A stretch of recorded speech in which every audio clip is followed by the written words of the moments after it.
When Bill Gates first gave a talk in Tech Talk in 2014 about the risk of pandemic, never did he foresee how his prediction would come true when the coronavirus pandemic happened in December 2019. In less than a year, the pandemic has consumed the world, taking more than 2.5 million of lives. Global lockdown has been issued across the globe and is severely destroying the world's economy. At this juncture, it's hard for us to relate anything positive towards such a devastating crisis.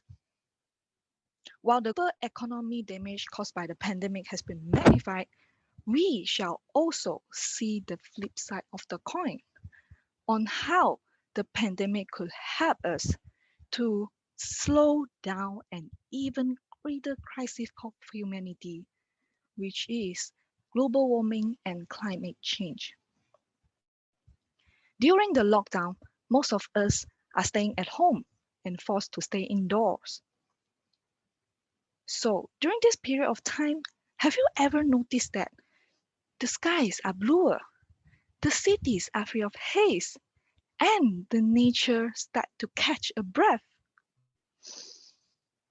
The birds are chirping, plants are growing green, and the river flows free. Months of empty roads and skies has reduced global carbon emission by 7% in year 2020, which is the sharpest annual fall ever recorded. And this is where real progress has been made to conserve our rainforests, to save coral reef, to keep our sea level limit remain there, and to keep the ice cap remain frozen. So according to World Wildlife Fund, the emergence of this pandemic is not an accident at all. There have been years of warning that we have been putting too much pressure on our environment. For example, clearing of forests for agriculture and industrial revolutions has led to severe habitat loss, which in turn lead to the emergence of these novel infectious diseases such as coronavirus.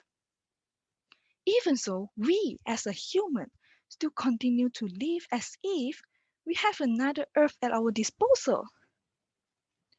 Once the lockdown is, traffic surged back, and so did the air pollution.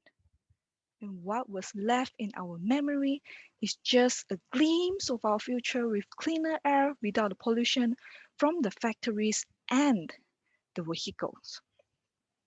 So how we as a human responds to this situation?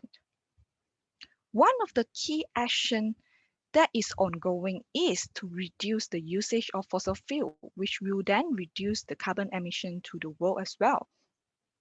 Most of the countries around the world has moving towards green technologies such as using wind turbine and solar panel to generate electricity without the using of fossil fuel. Besides, the top carbon emission countries such as the United States and China are taking leads in electric cars to reduce the fossil fuel usage. However, all of these are still not enough to stop global warming and climate change. Every part of the society has to participate to save the earth. And how we as an individual could help to reduce carbon footprint in our daily life.